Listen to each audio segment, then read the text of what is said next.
Bismillahirrahmanirrahim. Assalamualaikum warahmatullahi wabarakatuh. Kembali lagi bersama Bu Dewi. Bagaimana kabarnya anak-anak hari ini? Semoga senantiasa diberikan kesehatan, keselamatan, kebahagiaan, dan kelancaran ya dalam beraktivitas. Hari ini kita berjumpa lagi dengan pelajaran Pendidikan Agama Islam dan Budi Pekerti dengan tema Ibadah Haji dan Kurban.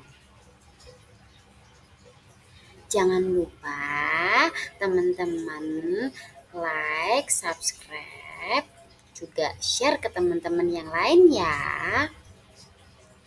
Sebelum kita masuk ke pembelajaran hari ini, mari bersama-sama kita berdoa terlebih dahulu ya anak-anak.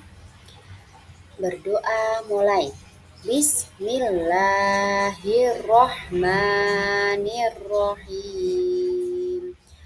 Raditu billahi robba wa bil islami dina wa bi muhammadin nabiyya wa rasula. Rabbi zidni ilman warzuqni fahman. Amin. Oke, terima kasih anak-anak. Baiklah, kita bisa memulai pelajaran hari ini ya. Coba sebelum kita masuk ke materi, kira-kira kalau haji itu apa ya? Ada yang tahu tidak? Haji itu apa sih? Kurban itu apa sih? Terus biasanya ada di tanggal berapa? Kira-kira ada yang tahu anak-anak? Iya. Biasanya kita itu dalam 1 tahun sekali itu merayakan Hari Raya Idul Adha atau biasanya terkenal dengan Hari Raya Kurban karena di saat itu kita berkorban ya. Iya. Nah, di saat Hari Raya Idul Adha atau Hari Raya Kurban itu ada sebagian umat Muslim yang sedang melaksanakan ibadah haji. Kira-kira ada yang tahu tidak haji itu apa?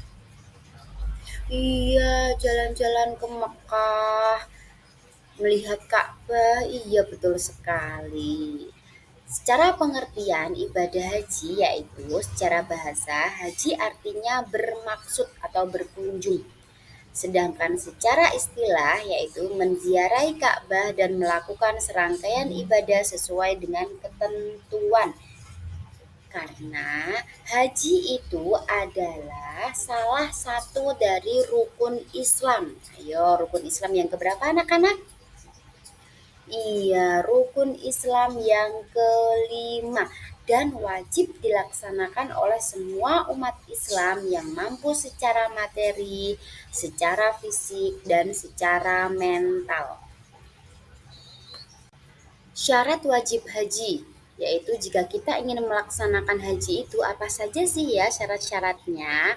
Selain karena kita itu beragama Islam, selain karena memang haji itu adalah salah satu dari rukun Islam, yaitu kita akan jelaskan. Syarat wajib haji yang pertama yaitu beragama Islam. Orang yang ingin berangkat haji atau orang yang ingin melaksanakan haji itu haruslah beragama Islam atau dia harus seorang muslim. Yang kedua yaitu balik. Balik itu artinya sudah dewasa dan mampu membedakan mana yang baik dan mana yang buruk. Yang ketiga yaitu berakal. Ibadah haji harus dilaksanakan dengan penuh kesadaran. Dia tidak boleh gila atau kurang kesadarannya atau mungkin dia linglung, itu tidak boleh karena nanti ketika kita akan melaksanakan haji pasti kita akan dilakukan cek kesehatan. Yang keempat yaitu bisa atau mampu, artinya mampu secara fisik, mampu secara materi atau keuangan, mampu secara mental, dan segala sesuatunya memang harus disiapkan matang-matang.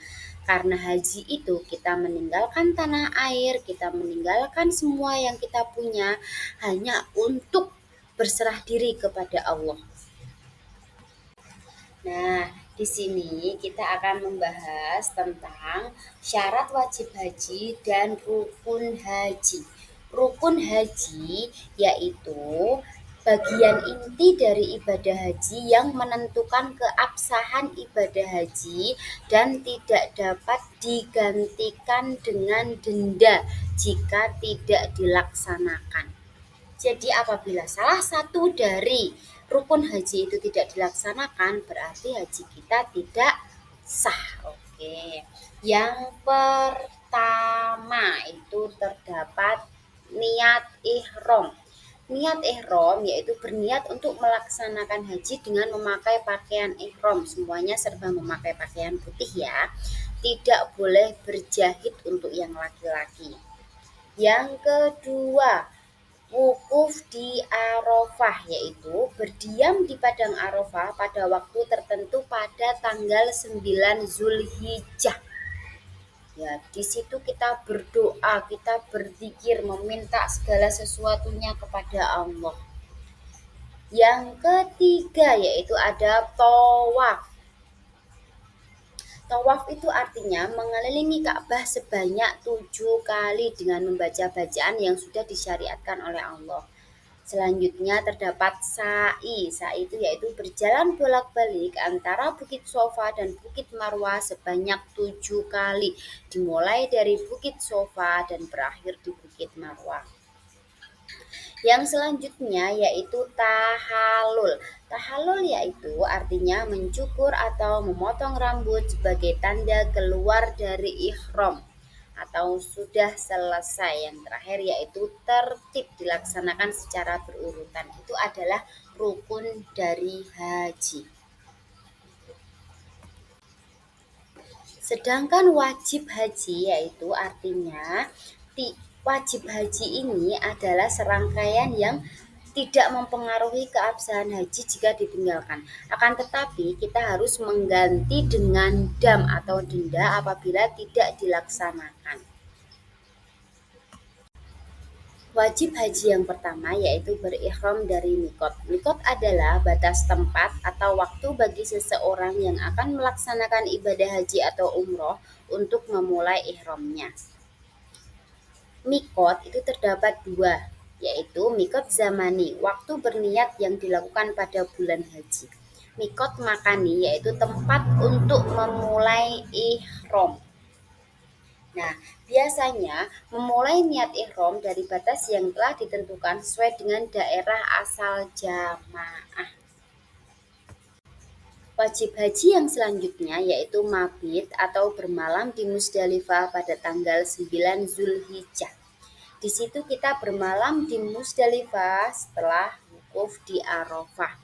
Kita berdoa, kita tidur di menghadapkan langit, langsung ke langit. Kita berdoa, kita berzikir, senantiasa mengingat oleh Allah.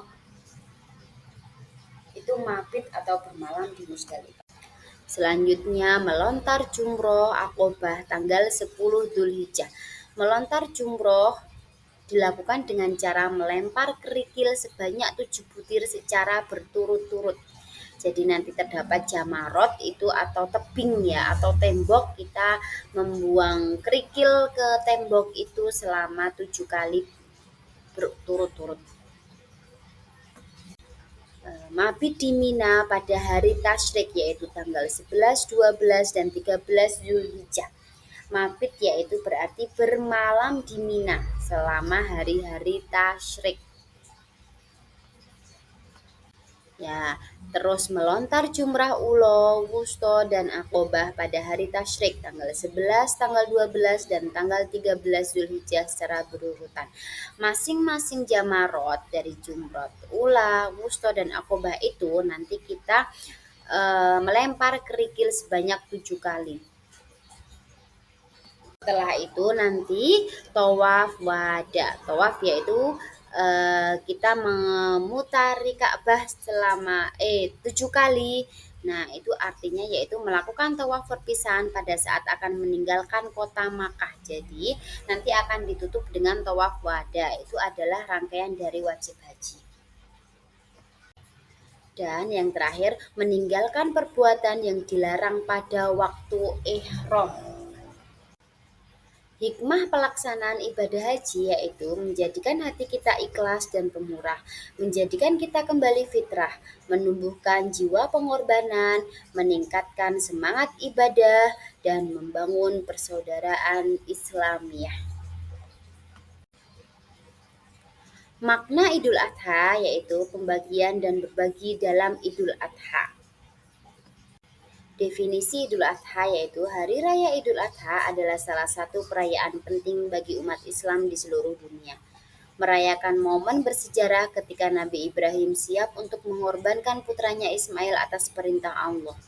Idul Adha juga dikenal sebagai Hari Raya Korban. Makna dari Idul Adha adalah mengajarkan nilai-nilai pengorbanan, keikhlasan, kesabaran, ketaatan, dan nilai berbagi sekaligus.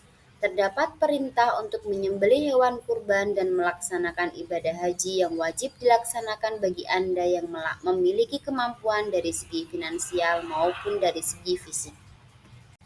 Syaratnya berkorban yang pertama adalah beragama Islam, yang kedua berakal, yang ketiga balik atau sudah dewasa, dan yang keempat mampu secara finansial. Jenis hewan kurban yang akan kita korbankan itu yang pertama, biasanya kan sapi atau kambing atau domba. Kalau di Indonesia biasanya sapi atau kambing ya.